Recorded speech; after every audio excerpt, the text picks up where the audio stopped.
Welcome to Once Upon a Hot Take. I'm your co-host Jordan. And I'm your other co-host Leah. Fairy tales are just the beginning. This is the podcast all about, you guessed it, our hot takes on books you love and love to hate. We're covering everything from fantasy to sci-fi to romance to thrillers. We have a variety of segments we plan to cover, but we're keeping it loose and fun. So forget the deep dives. This is a podcast for unfiltered opinions and hot takes from two friends who read too much and talk even more. Spoilers ahead, mateys! We are talking all things The Legend of Soli Duna. P.S. We are grown-ups. This is a grown-up book. We sometimes use grown-up words. Ye be warned. I added that pirate. I see that. Yeah. Figured to tie in, with the mateys. Yeah. Thank you. You're welcome. Where am I at? Tell them to talk to us and how to get a hold of us. Your intro is not in the same order as mine. Yeah, if you have a book or rec or hot take that differs from ours, right? Yeah. You were supposed to say that part. Sorry. It's all out of order. What happened? You have the old one. Oh, I have the old one. Yeah. What do you say now then? We go into that. It says, so forget the deep dives. And then you say, if you have a book rec or hot take that differs from ours. Yep. I did this one a long time ago. That's why. Yeah, that's what I think. I was like, this is how to date. Okay, it's fine. I'll just cut some of this out. If you have a book rec or hot take that differs from ours, we would love to hear from you. Send us an email at once.upon.a.hot.take@gmail.com and follow us on TikTok and Instagram at once.upon.a.hot.take. Woo! Oh, but before we get into the cold takes today, Jordan, tell them what's after this super special episode that we have. Oh, the interview. The interview with Brian. Yeah. At first I was like, we're telling him about our dinner?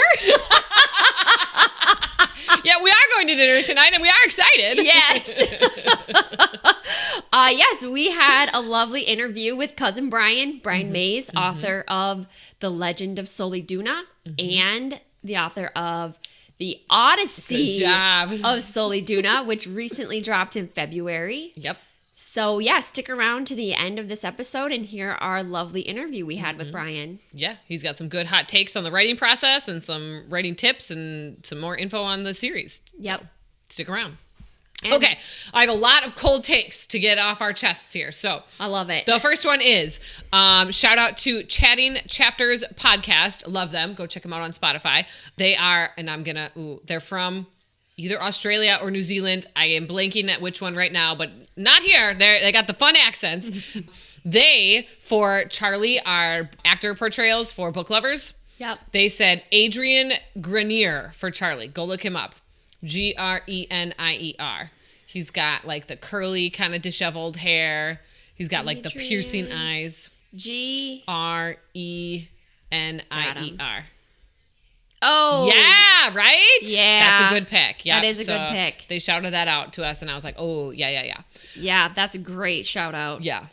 Good pick. So I have another little story about teaching the past 2 weeks. And the moral of the story is people are good. So I have to share this story. All right. Okay. So at the beginning of this semester, I had this cute little mug and on it I have pens and I've taped like little plastic flowers to it. So like it looks like you have like a flower pot and that's how, so that way kids don't walk away with my pens and stuff, right? So a kid needs a pen. I go over to grab in the mug of pens and it's like wet and slimy. And I'm like, what is this? Someone had taken hand sanitizer and went foop, foop, foop, foop, foop, foop, foop, all in my thing of pens. Yeah, there was like an inch of hand sanitizer. I was like, what the? So I just was like, okay, whatever. Then it happened again, like 2 weeks ago. So I was like, oh, hell no. This is the second time this semester that this has happened. Yeah. So I pop off like a very respectful, but email to all the students and all the teachers in my classes. And I was like, I am just so disappointed that someone has sunk in this low and blah, blah, blah. And I was like, I buy these supplies and I provide them for you. And I just basically I wanted to put the shame in there. Yep. And I got so many just positive responses back. I got so many moms who were sending me gift cards, who were sending me pens and like school supplies. And it just was like, it was so heartwarming. Like that was not my intention at all. Yeah. I just really wanted the person who did it to be like, oh crap, this was not a good idea. And bad prank. Yeah, I still don't know who did it, which whatever, but like the amount of people that just were like, here you go, let me help you out. Not what I was asking for, but it was just so cute. That's so sweet. It was very heartwarming. Well, they obviously really appreciate you as a teacher, so... Well, Well, yeah, because if you follow us on Instagram, you'll know that my beautiful co-host won a golden apple. Yeah. That's why we're going out to dinner tonight. Yeah, that's why. We're going out to celebrate. But yeah, well, that's so nice that the moms rallied. I know. I was like, oh, and like a bunch of students came up to me too and were like, who would do something like that? That's so sad. I was like, I know. I don't get it. But yeah, so there are good people in the world. There are. Yep. Yes. For sometimes the loud one, the not good ones are just a little louder, and then you lose sight of that. Yep. But then, yeah. Good reminder. 5 more good took its place, and it was beautiful. Love it. Well, good. I'm glad that happened to you. I know. Net positive. Yep, exactly. All right, Jordan, why don't you tell everybody where we spent our morning today? Because I feel like there's a fun little trauma story in there. Yeah. That is bookish related, too. It is. It absolutely is. Leah held my hand today as she took me to the public library. A scary place, as we all know. Yes. No, I really... Okay, here's my update. I got a new e-reader. Yep. Well, I don't actually have it yet, but...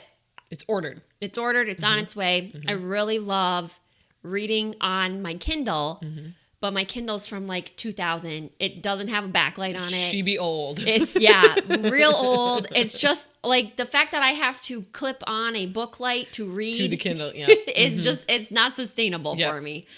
So got the new e-reader, was like, I need to get into this Libby game. And to get into Libby, you have to have a library card, which required me confronting some past trauma in my life. To which I could not do solo. So thank you to Leah. Anytime. Bringing me to the library. Oh my gosh. Yeah. If you're a librarian out there, there's ways to tell teenagers that they don't get to have library cards. And the answer is not, your tax dollars don't pay for this, so you can't have a membership here. Yeah. And also, I don't know what kind of system you were coming from, because like my boys who are not paying taxes anywhere can have library cards in their names. So. I know. I'm thinking it was like a city thing. Like I didn't live in the city. Sure. Not like a county. Yeah. Because I lived in the county. Sure. Could be. That's the only thing I can think of. Still. I wild. was like, I know, I'm freshly 18 years old. I don't even think I've ever paid taxes yet. What are we? And you're making me feel so stupid. And then all of a sudden I could never get a library card again. Oh man. So we did have an eventful morning. Leah and her boys showed me all the wonderful things of the Howard location of the Brown County library system. Fun was had by all. Yes, it was a great time. We came home with 5 books. Nice. Started with 8, whittled it down to 5. And on my list of to-dos is to get a long list of holds out there. Get them going. I think you can only have 10 like active at a time. So, yep. So I've got some work to do, but it will be exciting when I finally get to read my first ebook on my new reader. Oh, it'll feel so good. Yes. All right. I have our general hot take question for today. Let's hear it. Hot yoga. Yeah or no? Oh, interesting. I've never done it before. Oh. Have you? Yeah. Oh, no. me. I am just a sweaty person by nature. So anytime someone's like cranking the heat up to get more sweat, no. Absolutely not. On a normal yoga time, I can barely grip the mat because I'm already so sweaty. And then to have it be extra 90 degrees in there, no, bro, no. And like whenever I'm postpartum, I have the worst BO in the world. So and I went postpartum with my friend Jess, and I just was like, I'm sorry, everybody. Like, I don't know what you want me to do here. Like, I loaded up right before I left the house with deodorant, and I'm still not. So I'm a hard no on that one. Okay, where did you go for it? Somewhere in Howard, over by the Quick Trip over there, like Power Yoga what's it called? I can picture it. Yeah, I mean it was a great class. Like it was welcoming and wonderful, but like me personally, no, not a good time. Yeah, I'm gonna probably guess I'm a no on that as well. Without ever doing it, don't knock it till you try it. Yep. Out with our lavender coffee and applesauce tacos and coffee and tacos. Right. We got a long list of things we gotta try. Oh, they don't know about the tacos and the coffee yet. Stay tuned for the interview because that's where we got it from. Yes. But I feel like I my body doesn't do well in the heat. No. I get really like fainty, pass out. Yeah, then no. I just don't think that would go super well for me. No, not a fan. Not a fan. Too funny. Okay. Well, that's our general hot take. Okay, we already mentioned it. Today's episode is The Legend of Soli Duna by Brian Maes. Whoop whoop, cousins. Cousins. Can you tell we're proud of him? Yeah, like indie author, self-published. This is awesome. Yes, super, super great. This is, so should we just like dive into it? Let's do it. Okay. So, nonverbal reaction. You want to start or me? I can start because I actually You got one this time? Hey, all right. Yes. Okay. Although I took most of my notes voice text, and this didn't totally capture it now that I'm reading this. Like, what did I mean by this? All right, it is. Do do do do do. Oh my gosh! I love it. Okay, unpack that for us. Okay. Oh, you don't want to give yours first. Oh, try to. Okay. Yeah, give yours first. All right. Woo! Woo! Yes! Yeah. I wrote big claps, woohoos. That's how I cued myself for that one. Yeah, I'll unpack it for you though. You know, I'm walking on a trail, everything's going smoothly, and things start to catch my interest as I'm walking, and then bam, I just get slapped with some crazy action, really good storytelling, and the book really picks up steam as it goes. So, yeah, that's my nonverbal. I would agree. So mine was, big claps, woohoo, because first off, like, we know the guy that wrote this book. So, like, that's just super exciting in and of itself. Yeah. And then the fact that it was a good book, too, you know? Like, we're not just blowing smoke up your you-know-who-whoas here, people. Like, this is a good fantasy book. And it's clean, and it's appropriate, and it's got a lot of fun takes and aspects to it. So, it was exciting. Yes, totally agreed. So, do you want to do the why this pick? Sure. So we picked this book, obviously, because cousin Brian Maes wrote it. He wrote this book. We are related to a published author, me by blood, Jordan by marriage. And it's fantasy, and you guys know us in fantasy, so we're happy to cover it. And then we also wanted to cover his book 1 close to the release of book 2 to kind of just build some hype with that. And book 2 just came out towards the end of February, so they all coincide really nicely together. Yes. Yep. Okay. Dive into the summary. Let's do it. Okay. Well, this was the one area that my notes are a little bit lacking. All right. So I have 3 sentences. So. I do have more than that. Okay. I've got some other ideas, so we're just going to do a little off the cuff here. That's it's great. going to be great. That's okay. Great. Here we go. Jorane and Galter are orphaned twins, each with their own special abilities. Jorane is a child of the light, a valiant, who is immortal and has super strength. Galter is a child of the shadows, a taikenu. Am I saying that right? Mm-hmm. Okay. Born with the ability to wield power from within that takes the form of purple shadows. They set off on a hunting journey with their friend Lessa, who's a professional assassin. Oh, love her. Only for it to turn into a grand adventure where they meet new friends and they learn more about themselves and their powers and the powers at play within the world of Soli Duna.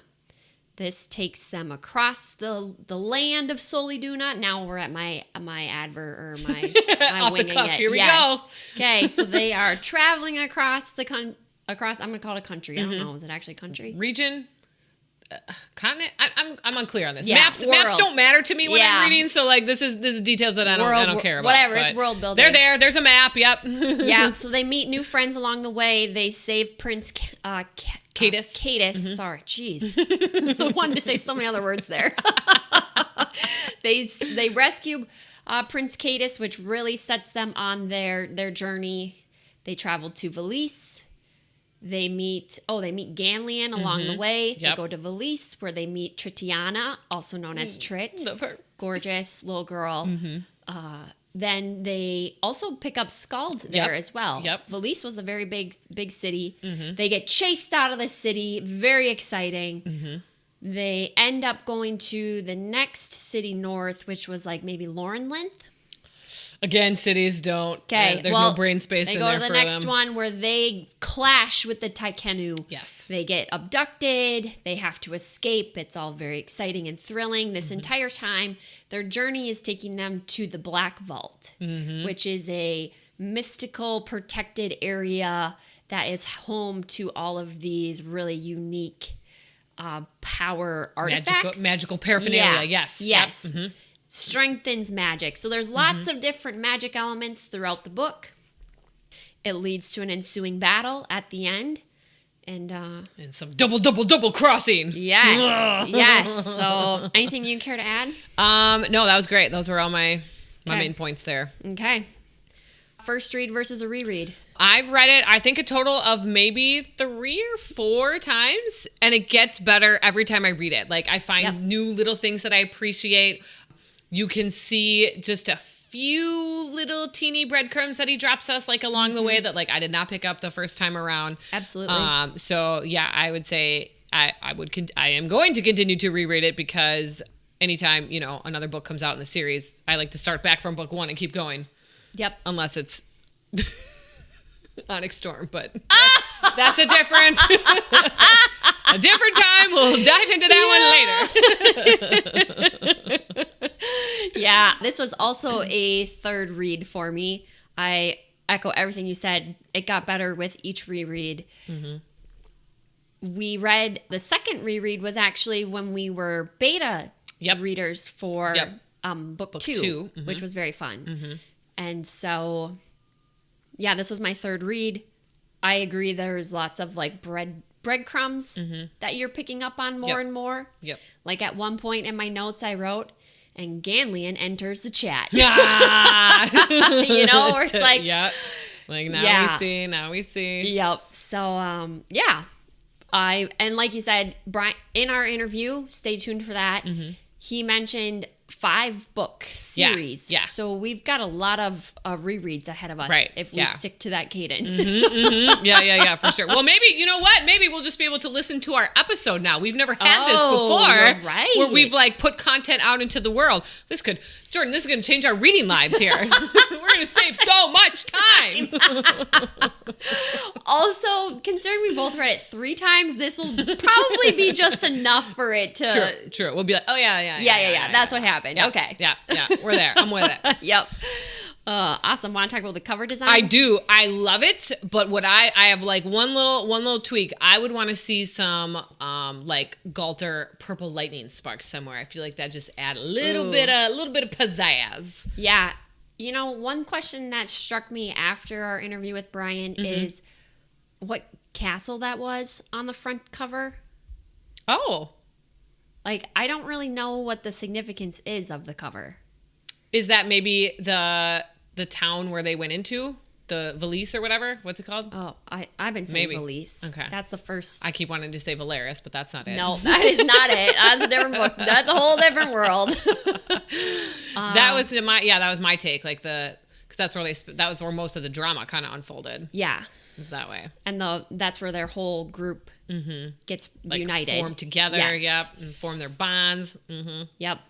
So. That was my thought. There was really... But it was kind of like on a cliffside, though, and that city didn't really have any cliff sides. So you know what? Again, setting is just, I don't care about it. So. Yeah. Well, for the rest of us who do care. I think that's one of my lows down there, too. I was like, I couldn't really picture the Black Vault. Probably because I just was like, what's happening? Like, I wasn't actually trying to figure out where we were. But that's a me problem, so. So, yeah, but we do now. Actually, you got to tune into the interview. Yep. We're not going to spill all the secrets in here. Okay, what are your overall thoughts? The more I read it, the more I enjoy it. Yep. I just have to shout out, I so appreciate the pronunciation guide in the beginning. Oh, yeah. As chronic mispronouncers, you and I, Jordan, live by this. And even I'm still going to mispronounce some of them on here, too. I did write the phonetic pronunciation for them, so I would try to be accurate with it. That's smart. I should have brought the book copy down so I could just have it open. Yeah, so we could flip it to it. So anyway, yes, mad shout out for that. I love it. I do love the names, too, and Brian actually does give us a little insight into where he got the names from in the interview, so that was fun to hear. So Brian, did a really good job explaining that and kind of going into the etymology of why he picked the names, so I like that. Yeah. I also really enjoyed the book. I'm not going to repeat myself here. Okay. It was good. It was so good. No, the thing I want to talk about here are the different magic elements that he brought into the book. Yep. It was a world that is just full of different types of magic. Mm-hmm. You've got the immortals with strength. You've got the shadow wielders with the ability to like mold power through the form of shadows that can like grab onto things. And you've got elemental that was like, cool when that came out. Controllers, yes. And then Tritiana, the immortal aspect of it. Scald she's a wraith.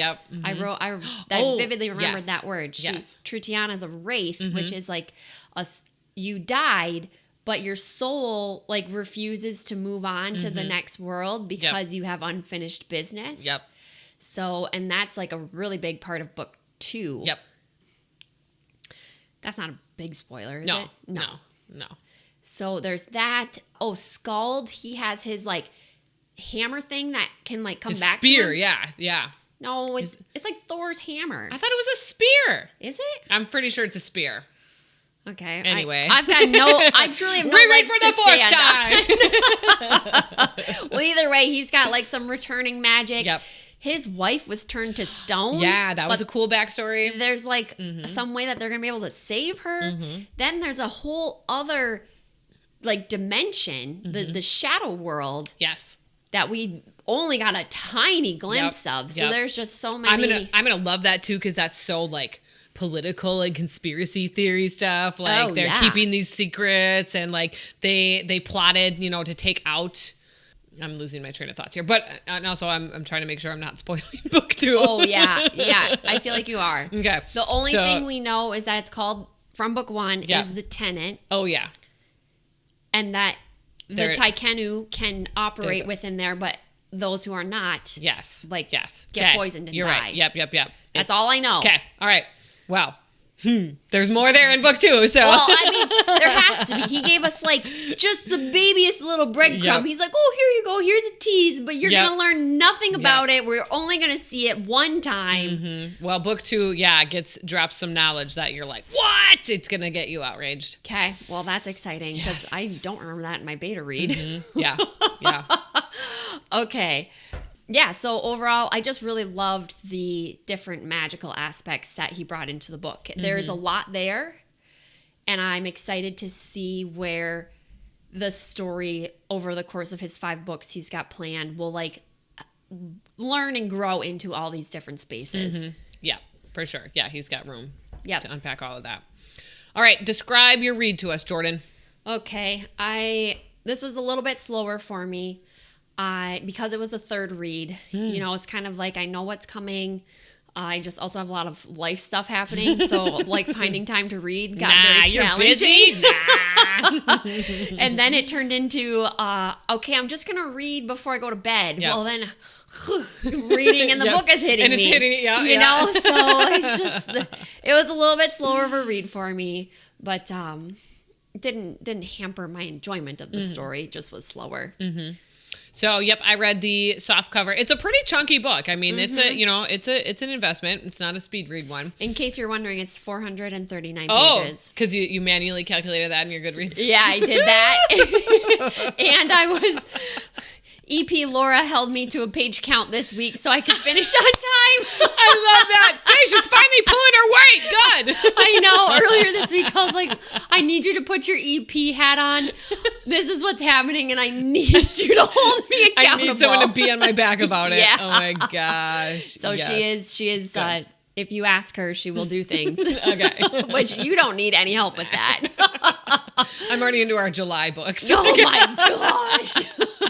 I get like a high from being so far prepared and ahead. I'm like, oh my gosh, that's unbelievable. Yeah, but then we get to it and I'm like, wait, what? What did I just read? So you forgot because by the time we get there, you read the book like, months wait, ago. What? And then no, it's fine. It's fine. Yes. So the first time I read it, I did a speed read because I wanted to be the first cousin to finish it. And spoiler alert, I was. So stay tuned to the interview to find out which of our family members finished book 2 first. Yes. It might shock you. Yes, absolutely. I was surprised. I was like, oh, Wow. Okay. Absolutely was surprised. Yep. So yeah, and then my reread was fine. Okay, I do want a quick comment because that reminds me when his book first dropped, everyone. This is a very big family, lots of cousins, and we say lots. I don't know, like 30 cousins maybe. I think there's 42. I think I counted one time. Yeah. Does that include significant others? No. Oh my gosh. Yeah, okay, there's a lot. We're talking about a lot of people here who are pretty connected. Yeah. And one of our cousins was traveling over in Europe. So do you remember that? He would like take a picture of Brian's book and he's like, Brian's book is making it to Ireland today. Was this Eric? Yeah. Oh, yeah. Okay. Yeah. It was very fun. Yeah. So, yep. Anyways, that just made me think of that when you were talking about being the first cousin to finish. Eric was like, well, I'm going to be the first cousin to take this to international. Europe. Yep. All right. So we both win, Eric. Okay. Yeah. All right. Character analysis. Who do you want to talk about first? Let's talk with, I think I got Galter first. Let's do it. So I've got, there. I love the twins. Yep. I love how they complement each other. I love how they have their own like unique skills, but then also make like a really great united front. Yep. And Brian shares some really interesting insights into their inception in our author interview. So make sure to stick around for that because we get their like inception story and it's cool. I did not know like that's kind of, he's been sitting on this for a long time. Yeah. So that was cool to see. Yes. So I guess I lumped them all together, but I just love. I don't know. I was going to say I like Jordan better than Galter, but now I don't know. You know, I like that they're just both so complimentary of each other. Yeah, they're very unique. They don't have a lot of overlap other than their immense, I would say their caring spirits are very overlapping, but Jordan is so fierce and strong and doesn't hold back, doesn't think things through, but she's not holding back either. Versus Galter, he's more hesitant, more cautious with his... Contemplative. Yes, he likes to study books and, you know, he's not the adventurous sort of person. I love that he kind of spun that on its head, too. Like, the girl is the go-get-it, the ambitious one, and the boy is the, like, quiet, reserved, like, no, let's stop and think about this. So I think that just highlights their awesomeness, too, and their uniqueness. Oh, yes. And they're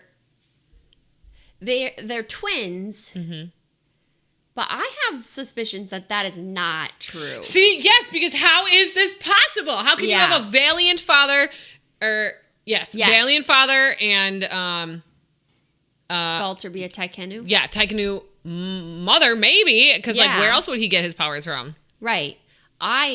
We still don't know by book 2, by the way. So are we allowed to speculate? Let's speculate. Yes. I think that Arcanus, that's their dad, took Galter in. Oh, so Jordan is his like blood. A Jon Snow situation here. Oh, because so the Valiant have to like mate for life, and he was the last Valiant, as far as we knew. There was one other one, but he wasn't aware, right? Ganleon's. Oh yeah, keeper guy. Yeah, I thought he was. That wasn't clear. Either way, I don't think there were any girl ones left. No, there were not. There was Arcanus, and then Cadius's protector, manservant guy. Yeah, I cannot remember his name. Lazarus. Yeah. I think it was Lazarus. So. Yeah. Oh man, that did not occur to me. So I don't think they're actually blood siblings. Oh, that would make way more sense. Yeah. Now I want to do another reread and look to see how they're described. Like, do they look very similar? You know what I mean? Like, is he? Ooh, Jordan. Okay. Oh my gosh. Now I want to reread again right now. Like, well, I'm just telling. I like that theory, though. I had that theory going into this read. Yeah. But I guess I didn't pay that close attention to their through that lens. Yeah, do they... Because I feel like there's one spot where he likes, they complement each other. Like their auburn hair is this... No. I don't know. I don't know either. Ooh, okay. Well, fans, if you've got theories, let us know. Yeah, maybe we're gonna have theory corner in here. I like that. Yeah. Like a mini theory episode where you can theorize any of the books that we've covered. That would be fun. I like that. Okay. So I also like Lessa. She's so intriguing. I love her backstory. I love how she reveals her backstory too. Like the twins didn't even know. Like she kind of had those deep dark secrets. I liked getting those little bite-sized insights to her. I thought that was really well done. Yes. My one thing here is I liked Lessa so much. I wanted more of her. Yeah. I wanted more of her in the story. We talk about her in our interview, but really she's just, what's that called when they're just like a supporting cast? Like secondary. Character. Yeah. Yeah. Mm-hmm. And so, but her story was so unique that I just wanted more. I wanted a little bit more, and I just wanted a little bit more of her. Yeah. Now, did he drop this, or am I projecting this where he said she might come back in like different like backstories, like he references? did mention that. Okay. He did. He did something like we might not seen the end of her, but in the sense that she's we'll know more of her story. I do think that was in record number 1 of the interview. So so it might not have made it into the cut. Yeah, it might not actually be in the interview. Brian did drop that though. Yeah, so that's been out there. It's fair game. Yes, it is fair game.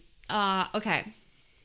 What about, who do you want to talk about next? I just love Trit. She was well done. Like, she reads exactly like a little kid who just won't shut up and won't get out of your business. And I love her. She brought that like comedic relief that you needed in some tense, sad, heavy parts. So I like that. Mm-hmm. And I really loved how she forced Joreen's character to evolve because towards the end of the book, Joreen was like hugging her and, kind of like mothering her. Yeah. Which Joreen just does not have that personality at all. Oh man, you're gonna love book 2 so much because those two just have such a good. Yes, it's good. Yes, I'm really excited to read the finished version of book 2. Yeah. So okay, then we've got to talk about Ganlian. Turd bag. Yeah, I mean.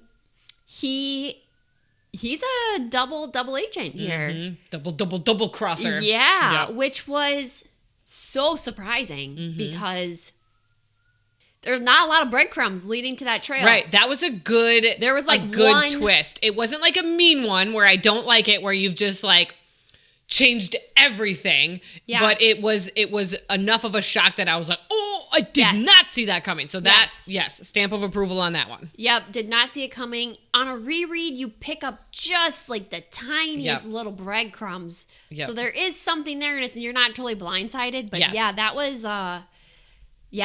really well done. His character is a very altruistic, godlike. Yeah. I'm the only person who can save Soli Duna, but that like literally is not revealed until the last 10 pages. The ends justify the means type guy. Yes. Yep. So that's always an interesting character to have in the mix. Yeah. Then we've got 2 more of the gang. We might as well, or the Ardent. That's their Trit named their group. Yeah. The Ardent. Yeah. So I don't actually know what that word means though. It was something like strong in their resolve. Okay. Yeah. So the last 2 is Prince Cadus and Skald. Prince Cadus, his character, he's from the wealthiest royal family within Soli Duna, but does not have that douchebag character status, which is fantastic. He is like a really down-to-earth. I mean, he's a little out of touch occasionally, but like he, when you grow up with that much money, you can't. Right. There's going to be some differences, but he's very funny. He's making Joreen's heart thrum, which is like... I know. I love that little romantic tinge in there. Ooh, that was good. Love that so much. Yeah, and he's the one that can wield the elements. And I love... That was a cool reveal. That was such a cool reveal. Oh, neat. The best part about it is it's not limited to a single element, but it's limited by season. Yeah, which is so fun. I love it. And for me, I'm a huge this is so nerdy. I'm a huge Avatar: The Last Airbender fan. Never seen it. Oh my gosh, Leah, Steven and I love that show. Okay. But anyways, that's all about like wielding the elements. So that very much had that vibe. And I was like, oh, I love this so much. Checking my boxes. Yeah. So that was a very, very cool. I'm excited to see the other seasons. Because we got 2 with him. We got fall, which was earth. Yep. And then we got winter, which was water and snow. Yep. So very excited to see spring and summer, which were... we won't get till... What's left? You've got fire and air. So spring must be air. Summer must be fire. That would make sense. So yeah, I'm very excited to see what else he's got up his sleeve. And then Scald, he's mute. Yep. But not deaf. Right. Yes. Okay. Got that straight. His character was really quiet. I mean, literally, and just but like, also, like stoic. He's but you almost like forget he's there. Yeah. You forget he's there. I do wish he had a little bit bigger of a role in the book, just because like there wasn't a lot of. That's what book 2's for, baby. Yeah. Skuld was kind of like a. Like, I feel like I really got to know all of the other characters, and then Skuld was just kind of there. So I'm curious to... Yeah. We did get his backstory, which is very interesting, but yeah. You get so much more in book 2. Okay. I really went deep on the character analysis. I love it. Yeah. Sorry. All right. Okay. What's our cocktail drinks? time? Yep. Well, we got 2, obviously. So twins. Galter would be like a purple cocktail with dry ice, so it's like billowing over with smoke. But no lavender. So we're getting the purple from somewhere else. And then Jeraine, she's a straight up shot of Fireball whiskey. She does not have time for fancy cocktails. She's on a mission and she needs to get it done now. And she also has a fiery personality, doesn't take crap from nobody. Absolutely. And we love her. Absolutely. That's fantastic. Yep.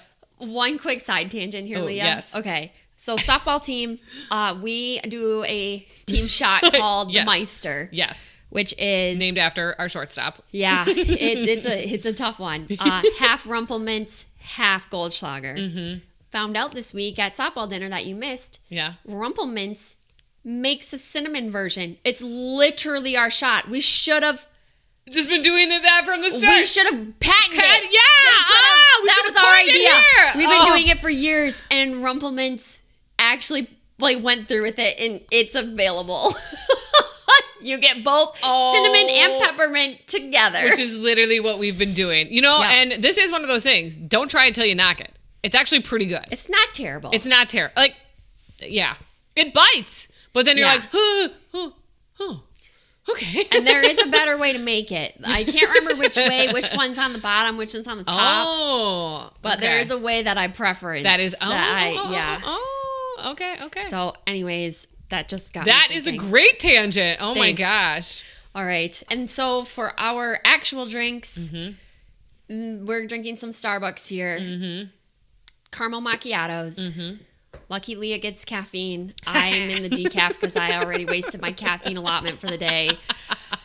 I picked the caramel macchiato, though, because Brian talked about it in our interview. I can't remember if it was specifically a caramel macchiato. But it was, because, we did talk about macchiatos. Yep. Okay, because I remembered the caramel. Yep. And I was like, well, I think I'm just going to do the macchiato. I thought it might have been that. I wasn't totally sure. Yep. So that's where this gets coming from. Cheers to Brian. Cheers to Brian. So, yes, if we haven't said it enough, stay tuned for the interview. Yeah. It's coming not very soon. We got a lot to cover yet here. Yes, we do. Let's get into the highs and lows. Hi. I love Galter confronting Vicar. He just used his superpowers to break the bands of Solomon, and then says, quote, Galter considered the man. With a small note of surprise, he found he didn't care. Who he was didn't matter. What mattered was not like you, end quote. Ooh, I got the tingles. That was such a good line. Powerful character development right there for him. That was great. Oh, love it. That's so good. Yeah, I've already talked a lot about this, so I'm just going to quick summarize. I love just all the little bits of magic, different magic elements that were sprinkled in. I think that's so fun and unique, and there's so much to work with going forward. Yep.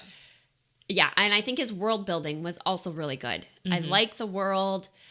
I'm looking forward to understanding it a little bit better in books to come. I didn't have like a solid grasp of where I like geographically was located, but that's also usually not a strength of mine. So like I can't knock Brian for that.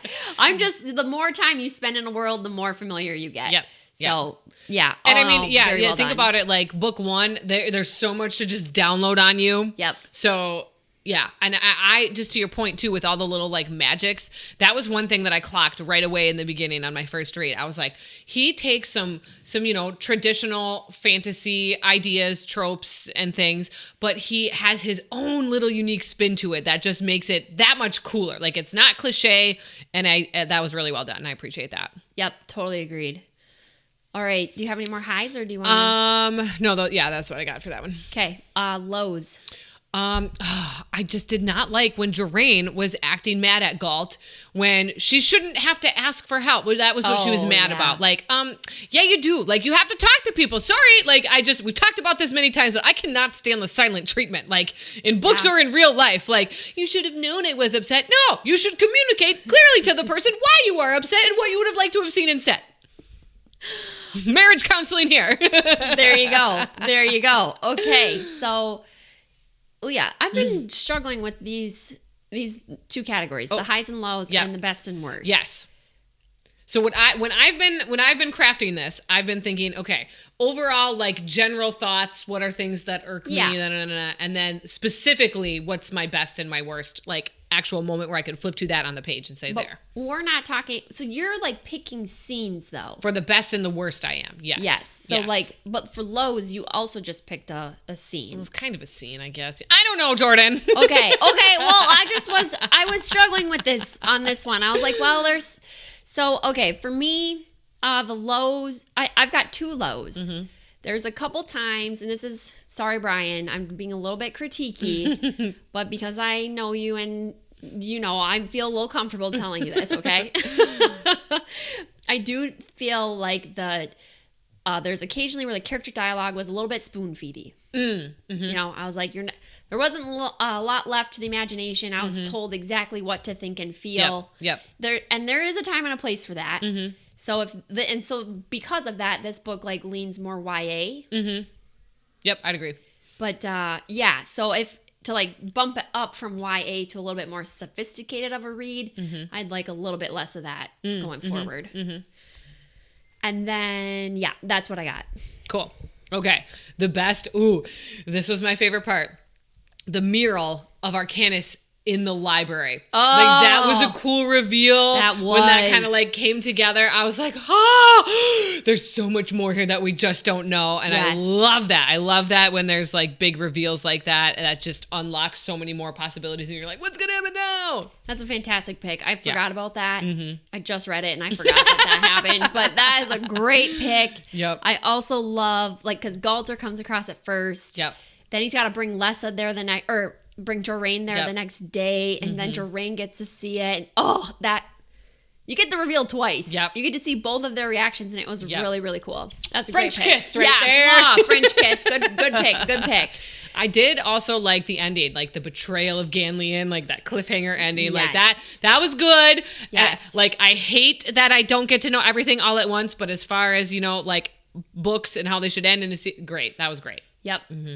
So my favorite scene is in the second city. I think the city's called Laurenland. I'm just going with it at this point because I'm pretty sure. Good, do it. But so they had split up. Mm-hmm. Half the crew went into the city, half stayed out. Mm-hmm. The half that stayed out got captured immediately. Yep. Then they the half inside had to like go and find them. Mm-hmm. And the rescue and so you've got Galter. Like the plotting, how to get you've there. Got Galter, like, getting a bunch of information from Vicar, because Galter was captured. Yep. He's getting this download. Lessa is there, and Trit is there. Trit was tortured, which was really sad. Yeah. And she, like, because she's a wraith and she's dead, she had a knife just, like, sticking right in her chest. Mm-hmm. So they're, like, captured. The others come in, and I was like, oh, my God, how are they going to get out of this? How are they going to get out of this? So the escape, the battle, the escape, all of it was really well done. Loved that scene. Just very action-packed, but I could see everything that was happening. loved it. Got a lot of good lore building there as well. So it was a very, that's one thing that I have picked up on with some indie author books is that like lore can sometimes get spoon-fed to you. Yeah, you know? I just have to give you all this information, so blah! Yes. And this was a fantastic approach to getting us some of that lore without it feeling like just a mind dump on us. Yeah, let me just slap you over the face with this real quick. Okay, now you know. Exactly, yeah. So, loved this scene, loved everything about it. Yeah, that was super well done. Okay, worst. Lessa, why? I mean, I get it, but why? Yes. Oh, that hurt my heart. That was brutal. That one, and you didn't see it coming. I know. You just didn't because, and he didn't even kill her on purpose. Right. It was just like an energy blast. Yep. And she just got knocked off the cliffside. Yep.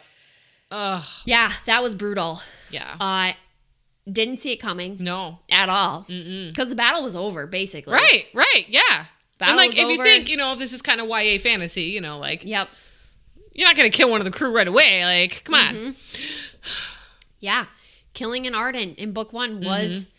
Yeah. That was a choice. Yeah. Bold. Well delivered, though. Yep. Yeah. I got the heartstrings working, so... Yep. Ugh.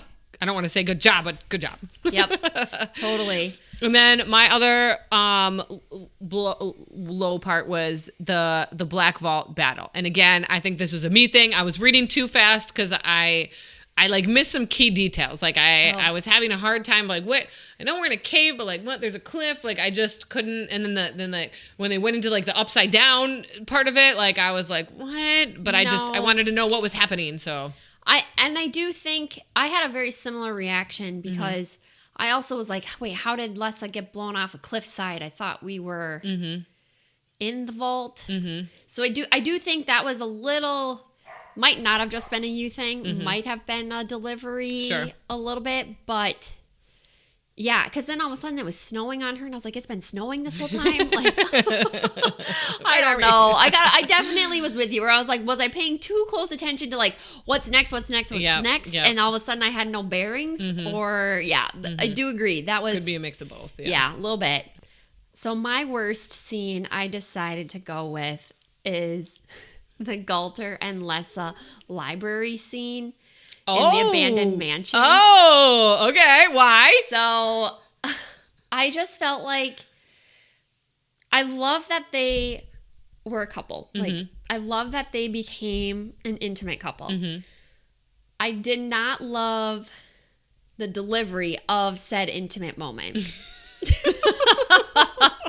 You're reading too many romances, Jordan. I know. And I told myself, Jordan, I was like, Jordan, this is not a romantasy. Yep. But it just felt a little forced, I think. I didn't quite feel sparky sparks throughout the story, like leading up to that point. It really, and I know that we were like building towards it. They were like learning to trust each other, but there was never like those little moments of like heart palpitations when they saw each other, or I was just missing some of the sparks that led up to it.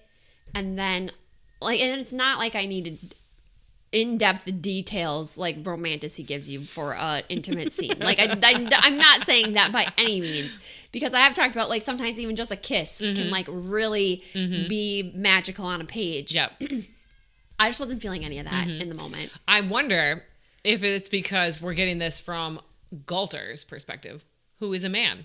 And most times when we're reading this in a romantasy, it's from a female perspective. Could be. I don't know. Or Lessa would be telling me more of the sparky spark moments that had led up to it. I do just have to say, though, reading this as a cousin, I was glad for a closed door scene. Oh, yeah. I am glad it was. Agreed. I am also glad it was a closed door scene. Can you imagine all of the aunties? No! That would be so funny. That would be so funny. I don't understand how, like, romance authors do that. How do you write that and then know, like, your grandma's going to read it? Like, How? Or hilarious. like your children at some point, right? Yeah. Like, yeah, that's so funny. I could never. That is I could such never. a funny take. And like I said, that's not the part that I needed Yeah. more expansion on. Mm-hmm. It was really the building up to that moment. Yep. Mm-hmm. That just it fell flat for me because of the lack of sparky sparks. Sure. Okay. All right. I got a hot take debate question. And then you said you had one too? What would we change? Oh, sorry. What would we change?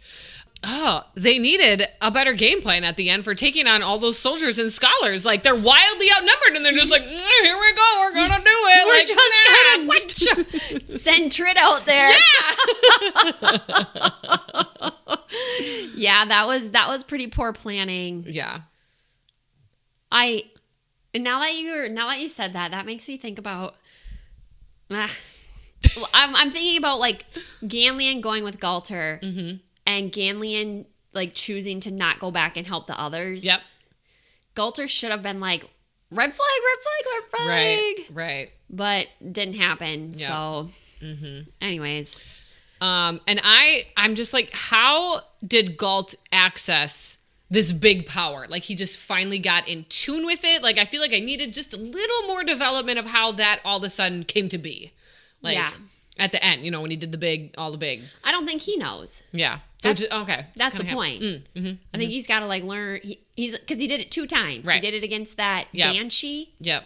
And then he did it there, and it just like he just did it. So I don't think he has any idea. Got it. Which, if you'd watch Avatar: The Last Airbender, you would know that's kind of like common thing. Yeah, like the Avatar state. Like he only unlocked it a couple of like in the beginning. He could only unlock it when he got super super emotional, and then it just boom, it like just came out of him. Yep. Where like over the course of his story, he learns how to control it, and like when to choose to go into that state. Right. That makes sense. I think Galter's in a very similar spot here. Okay. Fair. Okay. And what would we change? The first 25% of the book was a little bit slow compared to the rest of the book. Like, it was very background heavy, very much like getting to know these characters. I love once like the action is taken off. Yeah. I would just like maybe there was a way to start action heavy and like sprinkle that stuff in throughout or something. But like, yeah, I think I would agree with you. Yeah, a little slow getting started. But I kind of compare that to like the Lord of the Rings too. Like that was absolutely the same thing. Like everything's idyllic, it's all calm. We're in our small town, and we're slowly going to get moving. Yeah. Right. Yep. So I see. Yep. That's where, and that's not my style. I want a book to like hook me on page 3. I just want to be in it. Yep. So yeah, you're gonna struggle with Hamnet then. Oh shoot! But it was worth it in the end to me. Okay, so, okay. See, well, no, like I said, and this one is too. Like by no means. Oh yeah. Am I saying that this book is not worth reading? Like no, this is a fantastic story. It's just it took a little bit to hook. You got to me. get the buy-in there. Yes. Yep. All right, now hot take debate. Yep. Okay. I feel like this is an obvious answer, but we'll ask it this way. In a fantasy world, not in real life, do you kill the person, or as long as they aren't bothering you, you let them go and you don't bother them? And you must have a specific scene in mind here. I'm just thinking kind of like Ganlian. Yeah. Like they let him walk. Yep. They didn't. No, he escaped. Well, yes, but they didn't like pursue and immediately, Yeah. Or when they freed Cadus too, didn't they leave some of the soldiers just like knocked out unconscious? Yeah. Yeah. Like that too. That's a tough one. Yeah. Because 9 out of 10 times they come back. Yeah, they come back, and it's not in a good way. Yeah. It's not. Yeah. So. But then do you turn into a murdering, Yep. murdering person? Yeah, maybe a gentle maiming. Gentle maiming. Yeah, let me just take those hands. Pow, pow. Yeah. Let me take the hands. A gentle maiming. Or like, I'm gonna just chop one of your legs off at the knee. Yeah. I'll keep your pinky and your thumb so you can still eat. Yeah, like maybe there's something there dude, where it's like hang loose, dudes. Yeah. You with me. Or keep them the middle one. You can just have that one. Yeah. There's something there, where it's like, I don't want to take your life, Right. keep living, but also don't come after me. But I want to incapacitate you. So you're not coming after me. Or I like the good, like, deep, long tie to a tree for a while. You know, someone will get you, but you're going to be out here a couple days. That is also, well, that's tough, though, man. Well, that's true. What if someone doesn't come back? Then you're dead. Yeah, all right. That's I'll stick with the gentle maiming. Yeah, death by starvation or dehydration. True. Or like creature, you know. I don't know which one comes big first. Old wolf comes out. God, yeah. that would be also really bad. Yeah. All right, Speaking of, while we're in this, there's that one scene where they're trying to get information from a captured Taikenu on where the half of the Ardent has been captured, and they threaten to bury that guy alive. Oh, yeah, that's brutal. Yeah, that would not be a good time. No, don't like that. Then they left him there, like there was a hole so he wouldn't die, but he's like, he's got to dig himself out or hope someone goes and finds him. Oh my God, no thanks. Yeah, no thanks. No. I don't have a hot take debate. Okay. All right, so we up to FMK? Oh. This was tough, Leah. This was tough. Ooh, okay. Do you... Yeah, so I'm gonna F Arcanus, Daddy Valiant. Oh, because maybe I get some of those powers right in my offspring, you know. Oh my god! Let the line. What a thought! Yeah. Wow. Normally I'm really hype, like ragging on you for not thinking about this one. Yeah. Enough, but Yep. Because the line is dead after Jerain. Yeah. And that doesn't seem right. No, it doesn't. This was my thought process. Okay. Maybe Ganlian. No, not him. No. Undo. Galter has no experience. No. How old is Scald? I don't know how old he is, but I was like, maybe Scald. I just could not come up with somebody for this category. No one was giving off those I'm experienced and I know what I'm doing vibes. Those come get me. Yeah. Who are you marrying? Well, okay. I said Galter, maybe, because he's a nice guy and we could chat books all the time. Yep. Or Scald, because he's incredibly dedicated. He's going all across the world to try to save his wife. Wow. And he's strong. I got a thing for the big arms, so. Okay.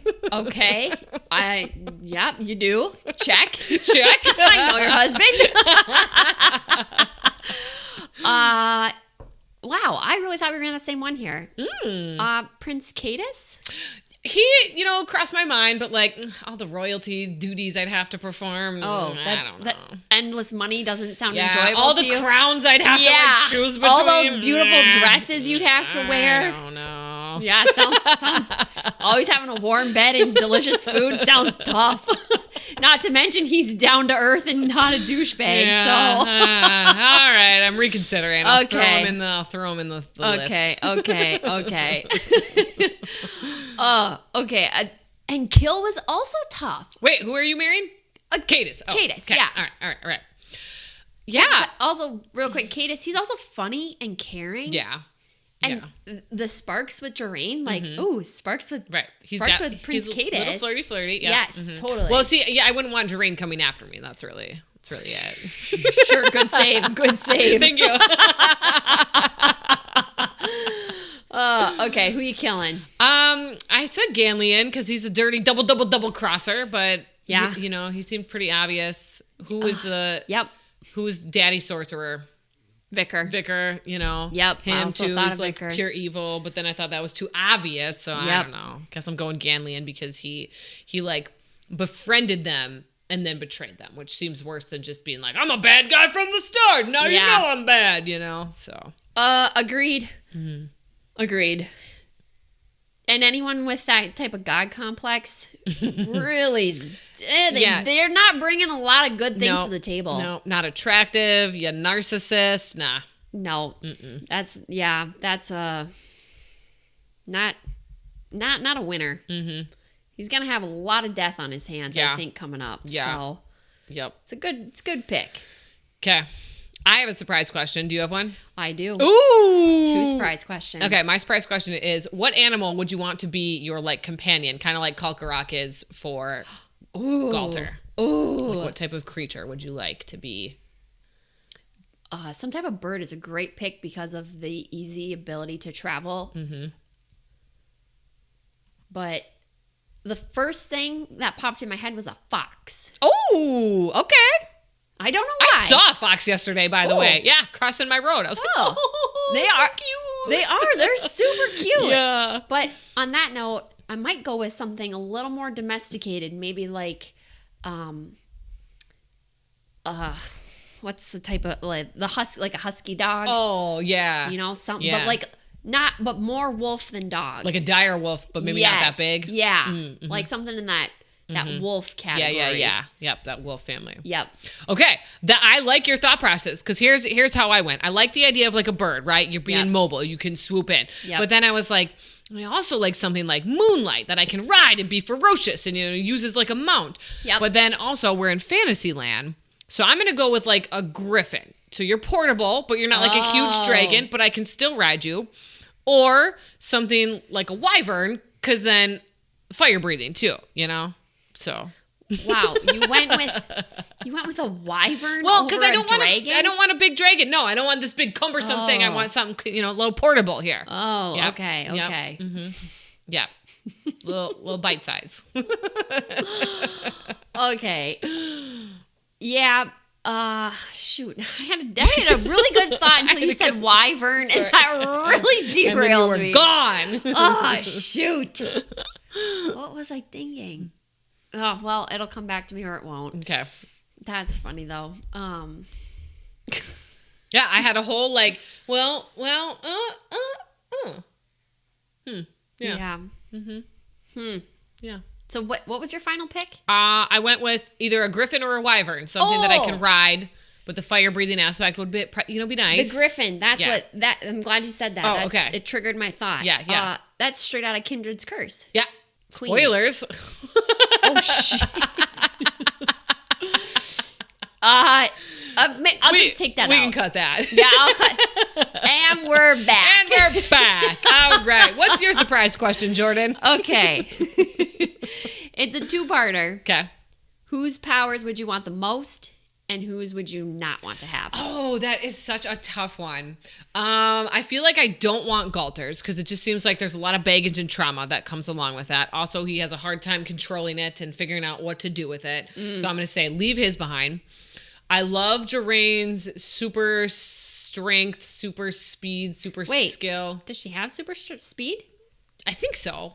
I think she's fast. You're right. You're right. Yes, she does. But then I do really like Cadis's ever-changing powers. I think I would go with Cadis because I like the variety. Yep. I like that my day is not the same every time, so change with the seasons. Yeah, final answer, Cadis. Mm-hmm. Good pick. That's also my final answer. Mm-hmm. My only additional thought to this is I would not want to be a Valiant like Jorane because the immortality piece of it. Yeah. Like watching all your friends and family grow old and die. Yeah. No. Plus their code, you got to work out before the sun is up or not at all. Bro, I'd never be working out then. Oh my gosh. They have like a list of. Yep. Their mantra. Code, I think. Yeah, the mantra. Yep. Mm-hmm. Mantra. Whatever. Data. I think it's the same. Yeah. And they are in the back of the book. Yes, so flip to there. They are inscribed by Galter, so you get his little fun takes with it too. Which there is, if you read carefully in there is a little bit of hint of something that does come into play in book 2. And so I am curious if that's ever going to continue at all in the later books with a new character that we meet in book 2. Ooh, yeah, it was veiledly referenced in the mantra. Okay. Mm-hmm. Oh, interesting. Mm-hmm. Good question, Jordan. Thanks. Are we at Harry Potter Legendary Scale? Yes. All right. We've got Hogwarts, Burrow, Diagon Alley, Privet Drive, or Azkaban. Where are you coming in? I'm going to do the Burrow. Mm-hmm. Yep. Heartwarming and magical experience. Yep. Right there. Yep. I think that says it all. Yep. I agree. Little messy, but full of charm. Book 1 is a hard book to write because you got to set all of the stuff up, which is why Star Wars guy released the third one first. Oh yeah. So he was like, let's just get everybody in the world, and then I'll go explain it later in these other books. Yep. Totally. I get the struggle. Yep. Does Goodreads tell us anything about this book? Ooh, I forgot. All right. Well, I'll go into my spiel while you're looking at that. I don't see it in my. Oh, there it got smushed. Oh. Into the Azkaban. I was like, I don't see it. Why would I forget that? There you know. Well, okay. I gave it a 4 on Goodreads. I said, because like we kind of talked about, it took just a little bit to get going, but once it did, it picked up and I was in. I loved all the unique features of the world. They aren't cliche. They aren't borrowed from other works. There's a lot of totally new concepts and creatures and ideas that made me want to keep learning more about this place. So excited for future installments. I have so much that I want to know yet. I think it ended well, left plenty of space to make as many books as Brian is able to write, which he did say 5, which could be like, because sometimes that last book is chunky and you got to split it again. So who's to say? Yeah. Legend of Soli Duna has a rating of 4.17 stars out of 12 ratings. Mm-hmm.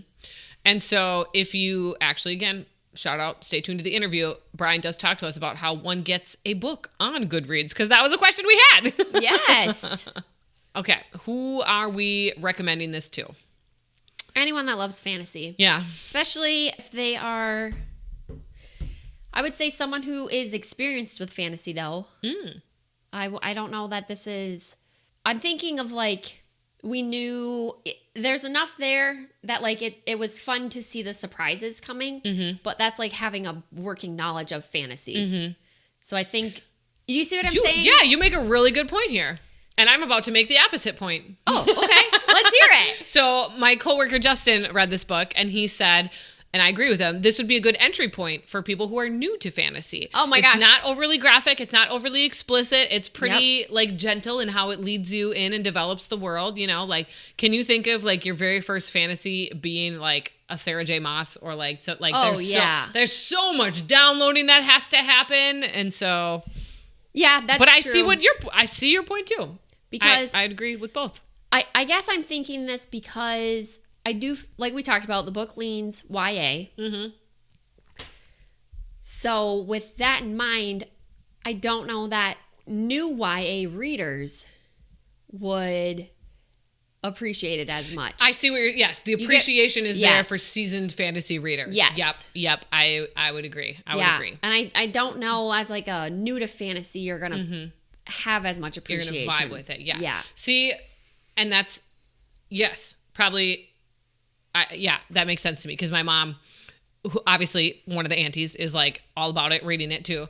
And she's like asking me like, like little questions like, wait, what? Like, just cause that fantasy, style is not her go-to genre. And so, I can definitely see that. But also, in case you're curious, like what age this would appeal to, really, it's universal. Like as young as 13 could be reading this thing, as long as you can read it, Yep. There's nothing too scary or provoking in there. And it's good for, the aunties are in on it too. Yep. There's a little bit of swearing, not anything outrageous though. Right.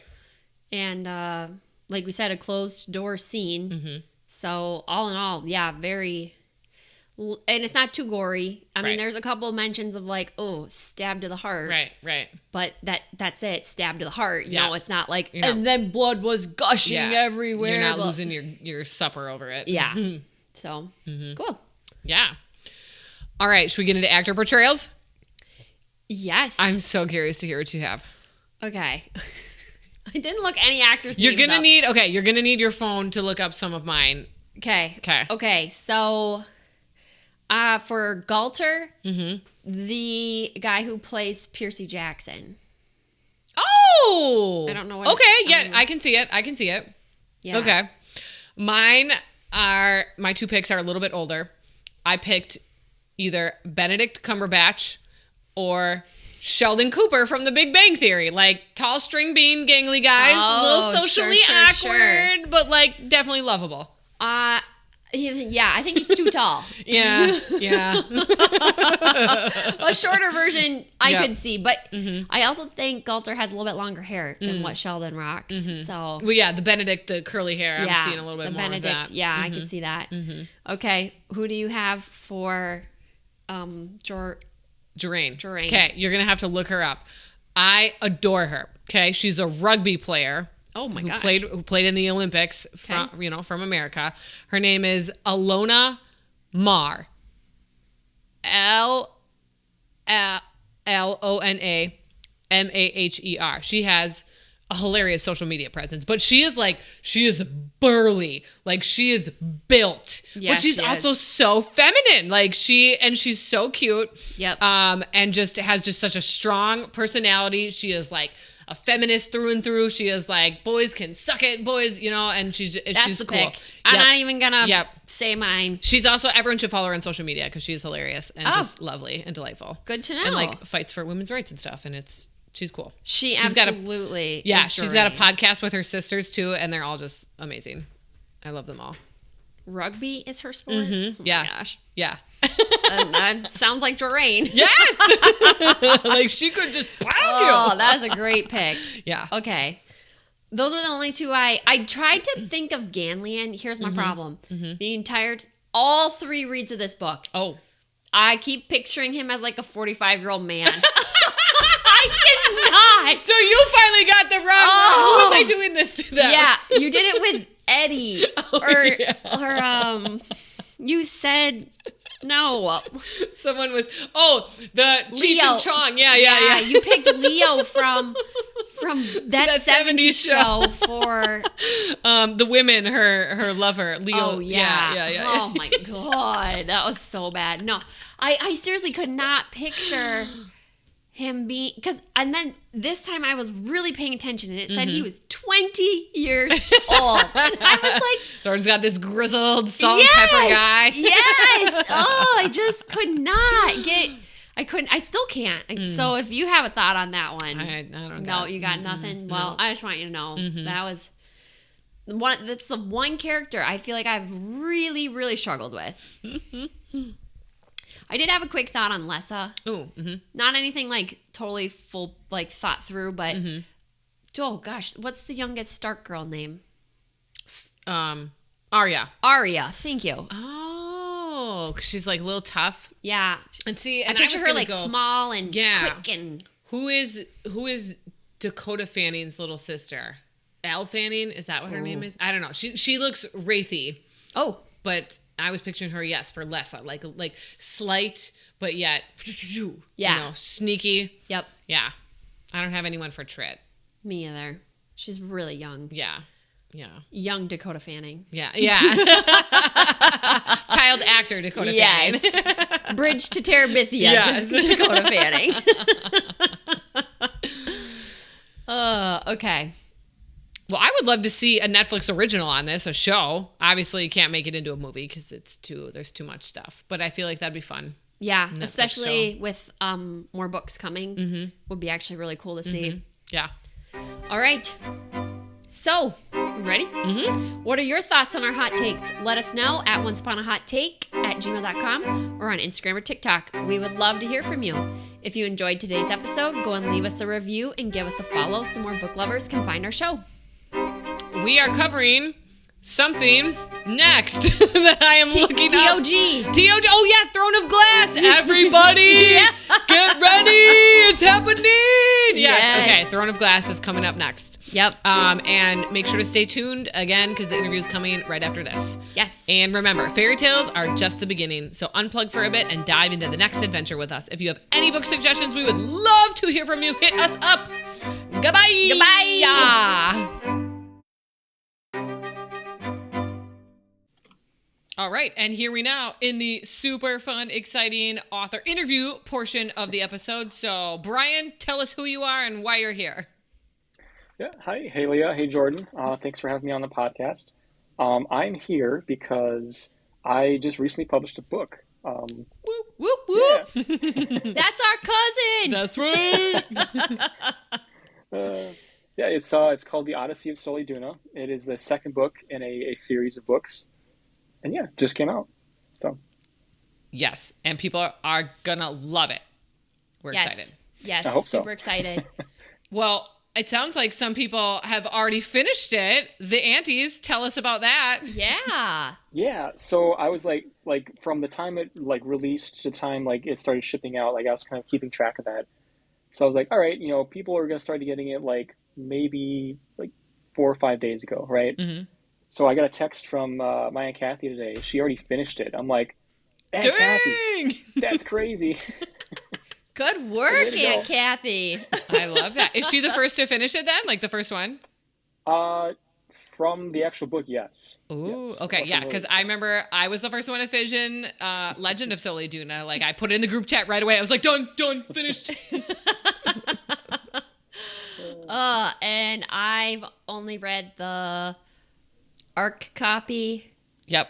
Which has book 2. since gone through some revisions, so I'm the one in the dark here. You're gonna love it. I was gonna say, technically, you two read it first. You were one of the first 2 people to read it. Yeah. The test reader copy. Yeah. Oh, yes. Oh, test reader copy. Gosh, I gotta get my lingo correct here. I'm not. I gotta pretend like I know what I'm doing here. Like we're experts in the industry. Oh, that's awesome, Brian. Well, congrats on publishing book 2. That's so exciting. Yeah. So, how many books do you plan to have in the series?